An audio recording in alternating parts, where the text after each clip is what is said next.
I'm going to walk through our second assignment, paper 2, analysis and synthesis. So if you go to our Blackboard page, click on assignments, here it is. So let me pull this up. All right. Uh, Everything is pretty much the same as a first paper. The only difference will be that you're talking about two poems. The due date's Monday, April 12th, so we got a couple weeks. You know how the song and dance is worth a little bit more, but everything's the same. You're going to have an introduction with the thesis statement coming as the last sentence or two of the introductory paragraph. Each body paragraph will follow meal guidelines, main idea, evidence, analysis, link. You're going to have to include quotes from the poems, and I'll do a quick outline of this as well. Writing about at least two poems. This is and I want you have to get at least 3 pages. So you have an extra poem in here, so you get at least 3 pages. MLA guidelines. For this assignment, you will write a 3 to 4 page analysis and synthesis of 2 to 3 of the poems we have read. If you want to talk about a third, that's fine. Two might be the best, though. You can't write about the same poem from your first paper. Synthesis occurs when the writer takes two or more texts and brings them into her, his, their paper. These sources talk to, with, against each other. Synthesis enables more complexity and a greater range of reference in the writer's analysis. Analysis. To analyze, like in our first paper, means to show the relationship of the parts of a text being examined and how those relationships work with the meanings you write about. Structure and what not to do, see the first paper. Everything, the setup is the same. You look at the meal paragraph, etc., etc. Paper topics. Think about the themes we have been discussing throughout the semester. Think about how we've been discussing ideas of family and the relationship between different family members. Think about the poems we have recently read that touch upon race, society, difference. Think about gender and economics, the role of memory, how it haunts individuals. Think about what the speakers are hungry for. Another theme I want to bring into play is the notion of trauma. Some of the recent poems we have read deal specifically with that. Langston Hughes' Song for a Dark Girl, Cornelius Eady's Emmett Till's Glass Top Casket. Trauma is defined in the Oxford English Dictionary as a deeply disturbing or distressing experience in emotional shock following a stressful event. How does trauma affect different individuals in the poems? Uh, Go back and think of the title of our class, Hunger Artists. What are the individuals in the poems hungry for? What ways do the form and style of the poem help illustrate different themes? All right. So again, like in the first paper, these are just some different poems. You could talk about anything, tie them together. Tate's The Lost Pilot, Komanyaka's Facing It. We're going to be looking at those soon. Salon's Death Fugue.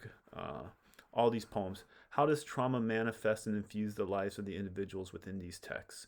In what similar and or different ways has war shaped, changed the characters in these texts? War, specifically with Tate's The Lost Pilot, Komanyaka's Facing It, Salon's Death Fugue, and some of Kaminsky's poems. How does war haunt the individuals? What are the individuals doing to cope and deal with loss? How is race represented in experience? Think of Hughes and Eady in that. Choose one or two of these ideas and talk about them. Gonzalez's Casa, Hughes, Jericho Brown, Major Jackson, and some other poems. How is identity portrayed and experienced? What are the speakers in the poems hungering for? What do they want? How are the speakers dealing with life? Think of Earl in Major Jackson's Mighty Pawns. Think of what he's doing. What is he hungry for? How is he resilient? What are obstacles the speakers are working to overcome? How does the form style of the poem illustrate these ideas? In a couple weeks, in a week, I'm going to be looking at some happy poems. So a lot of our poems have been sad and some dirges. These poems deal with happiness right here, and I'll be posting videos and close reading these. In what ways do these poems celebrate life? And you could throw Major Jackson's Mighty Pawns in here as well. What are some specific characteristics that make these poems seemingly happy poems? How is the heart working and being in Jackson's poem? How does the speaker in Walschlager's poems make what seems like simple domestic moments extremely profound? Choose one or two of these ideas. Terrence Hayes, Amanda Johnson, some other poems. Look at how race is portrayed and talked about in a few of these. You could look at any of the poems that deal with the death of individuals. What are these poems attempting to do? Look at Hayden's Those Winter Sundays alongside Terrence Hayes' For Robert Hayden. Rigoberto Gonzalez's Casa, Edie's Emmett Till's Glass Top Casket, Sylvia Plath's Mirror. Each of these poems is written from the point of view of an inanimate object. What is the object attempting to say and or do? So Gonzalez's Casa is spoken from the point of view of a house. This is spoken from the point of view of a casket. Plath's is from the point of view of a mirror. Uh, are there any other poems we've read you want to talk about? We may do a section on ekphrastic poems, which looks at poems about works of art. So those are just some broad ideas I have. Here's how you could set up your paper that's similar, different than the first one, right? So you do the MLA heading, Joe Smith, my name, the class, 12/20, when's it due? 12 April 2023. War and Coping in Tate and Komen Yaka.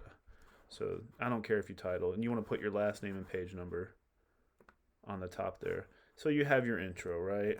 Remember, make sure to indent your intro. Jump right into your paper. In both James Tate's The Lost Pilot and Yusef Komen Yaka's Facing It, war is experienced in different ways. So you want to double space this baby, double space, and you'd include 3 to 4 sentences. How so? How is war experienced in different ways? You're gonna have your thesis. Think of your intro being about this long. Thesis. You look at the handouts on thesis. The main idea, main crux, main argument of your paper. Here's how you would set up the synthesis paper. You have a couple different options here. So this is your intro. Body 1. You could look at Tate, The Lost Pilot. So, and do the whole meal. The first body could be about Tate. It's going to be about that length, right? Body 2 on Facing It, the other poem. It's going to be about that long, right? Body 3, back to Tate, The Lost Pilot. You can alternate. So you could do the first body on Tate, second body on Facing It, third body on Tate, body 4, Facing It. So you see how you're giving equal, you're giving equal weight, equal length to both poems. Body 5, both together, and then conclusion. That'll be your 3 pages there, right? That'll hit your 3 pages. 1, 2, 3, right? And your conclusion, should be the end of the 3rd page. If you want to add another body paragraph, you can. So one option, you can alternate between poems, right? That's one option. Another option, you could spend the first half of your paper on the Tate poem. So body 2, Tate, right? Body 1 on Tate, body 2 on Tate, body 4 Facing It, body 3 Facing It, body 4 Facing It, both together, conclusion. You can wrap it up. If you want as well, you could talk about Tate. You could do them both in the same paragraph. You would alternate though. You would do like a double meal. Main idea, evidence, which would be your quote, analyze the quote. You would have another quote from the other poem, or you'd have to make a statement, analyze that. So if you do both poems, your paragraphs are going to probably be a little longer. So that those are your options, right? You talk about, you if you notice this as well, this is what makes doing 2 poems a little easier than doing 3. I know a lot of you probably like, oh, if I can write about more poems, that'll gobble up the space. But what ends up happening is you're top heavy on 1 poem or 2, and then the third one gets short shrift. Like you spend a lot of time, and then like, oh, and by the way, frying trout while drunk, dun, dun, dun, dun, dun, the daughter and the mom, and you wrap it up. In a paper, you want to give each poem equal weight. You want to spend as much time on each poem, and I'd rather you close read the hell out of it than just skim the surface. So, those can be your options for setting up the synthesis paper. Alternate body paragraphs about the poems. Spend the first half of the paper talking about one poem, the second half the other, then bring them together. Or talk about both poems in the same body paragraph. Again, if you have questions, concerns, comments, complaints, if you're struggling, please email me and we will set up a video meeting to talk about all of this.